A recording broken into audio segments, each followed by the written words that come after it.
Desde que Jesus subiu aos céus, há mais de 2000 anos, uma pergunta ecoa na mente de milhões de cristãos ao redor do mundo: por que ele ainda não voltou? Afinal, nas Escrituras, Jesus fez promessas claras sobre seu retorno e sobre a restauração final de todas as coisas. Muitos acreditaram que isso aconteceria em poucas décadas após sua ascensão. No entanto, séculos se passaram, impérios surgiram e caíram. O mundo mudou significativamente, mas a tão esperada segunda vinda de Cristo ainda não aconteceu. Para alguns, isso pode gerar dúvidas e até mesmo questionamentos sobre a veracidade das promessas bíblicas. Mas será que Deus está atrasado? Será que ele esqueceu da humanidade? Ou existe um propósito muito maior por trás dessa esperança? Essas são perguntas essenciais que precisamos analisar com profundidade e discernimento espiritual. E para entender isso, precisamos mergulhar nas Escrituras,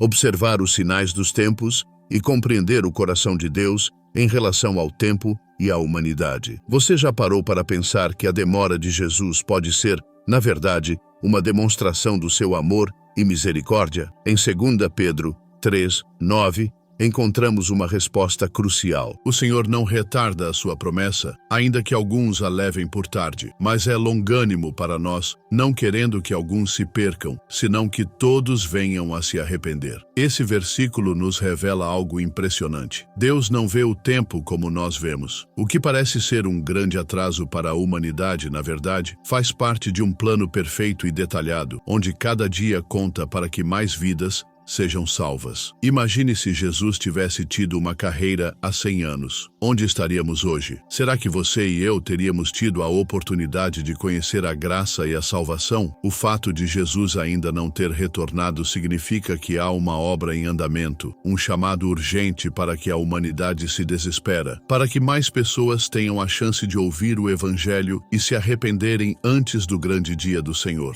Mas será que aproveitaremos essa oportunidade? Será que a igreja estará cumprindo o seu papel de levar a mensagem de Cristo ao mundo? Ou será que estamos apenas esperando passivamente, sem nos envolver na missão que Deus nos confiou? O atraso aparente da volta de Cristo não é negligência divina, mas sim um ato de paciência e compaixão. E esse tempo extra que não devemos ser desperdiçado. Nós usamos-lo para nos preparar, para crescer espiritualmente e para impactar outras vidas com o amor de Deus. Se compreendermos que a aparente demora da volta de Jesus está diretamente ligada ao seu amor e paciência para com a humanidade, então precisamos analisar outro ponto essencial: os sinais que ele mesmo nos deixou sobre sua segunda vinda. Em Mateus 24, Jesus descreve eventos que precederiam seu retorno, e é impressionante perceber como muitos deles estão acontecendo diante de nossos olhos. Guerras, rumores de guerras, fomes, terremotos em diversos lugares, aumento da iniquidade, esfriamento do amor de muitos. Esses sinais sempre existiram ao longo da história, mas nunca com a intensidade e frequência que vemos hoje. Vivemos em uma era onde a tecnologia avança rapidamente, permitindo a propagação do conhecimento como nunca antes, exatamente como Daniel profetizou que aconteceria no fim dos tempos. Ao mesmo tempo, testemunhamos uma rebelião crescente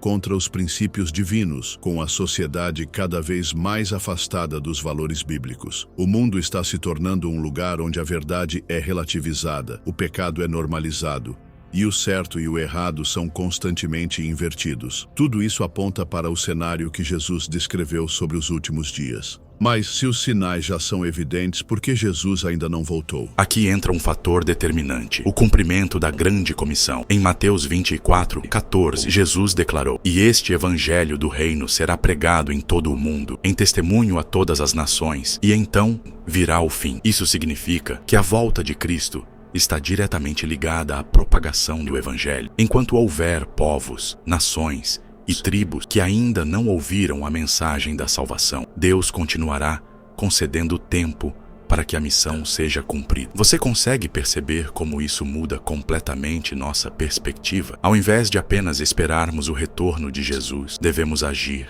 evangelizar, compartilhar a palavra e cumprir o propósito para o que fomos chamados. Cada dia que passa não é um dia perdido, mas uma nova oportunidade para que mais pessoas conheçam o Cristo.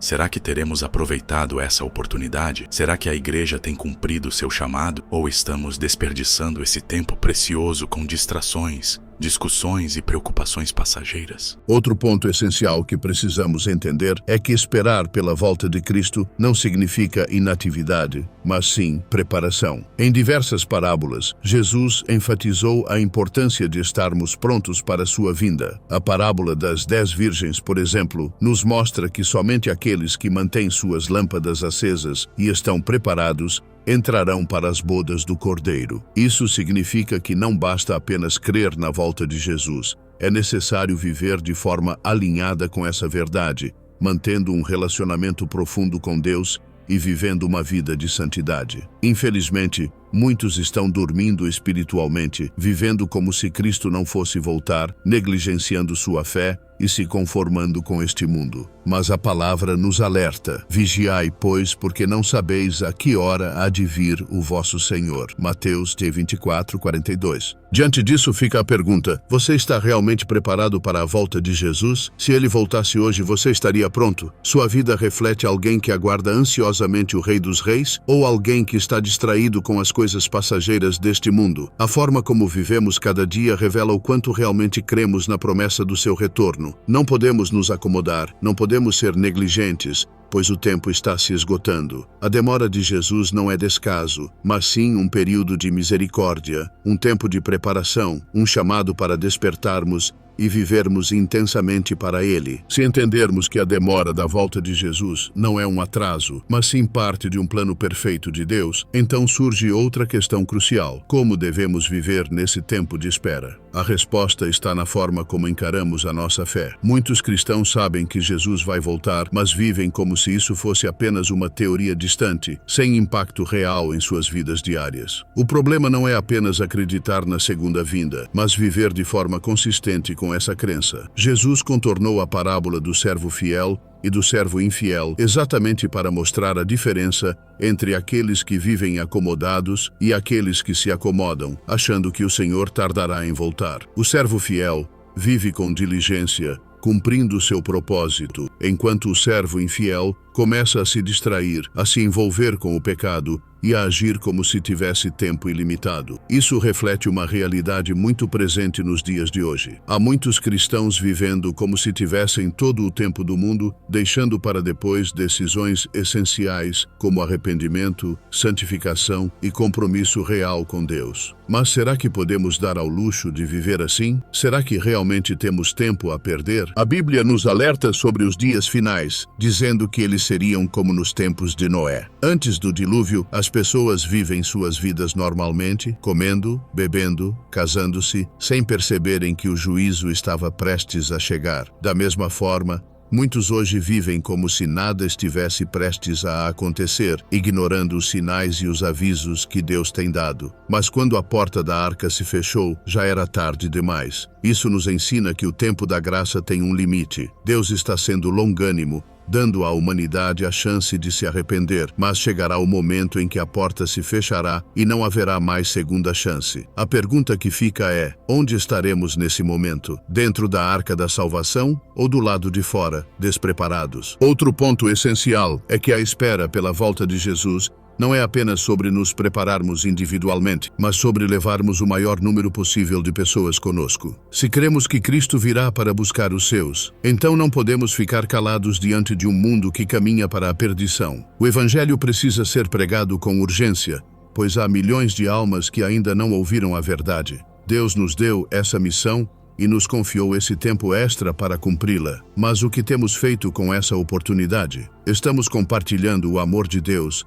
sendo testemunhas fiéis, ou estamos apenas vivendo para nossos próprios interesses? Muitos cristãos têm medo de evangelizar, de serem rejeitados, de falarem de Jesus no ambiente de trabalho, na família, entre amigos. Mas será que vale a pena se calar por medo do que os outros vão pensar, enquanto almas estão sendo condenadas diariamente? O próprio Jesus disse que aquele que se envergonhar dele diante dos homens, ele também se envergonhará diante do Pai. Esse é um alerta sério. Não podemos ser cristãos ocultos, vivendo uma fé invisível. Nossa missão é brilhar como luz em meio às trevas, ser sal em um mundo corrompido levar esperança onde há desespero. E essa preparação vai muito além de simplesmente frequentar uma igreja ou ter um conhecimento superficial da Bíblia. Estamos falando de uma vida completamente entregue a Cristo, de uma fé genuína e inabalável, de um compromisso diário com Deus. Muitos cristãos hoje vivem baseados em emoções passageiras,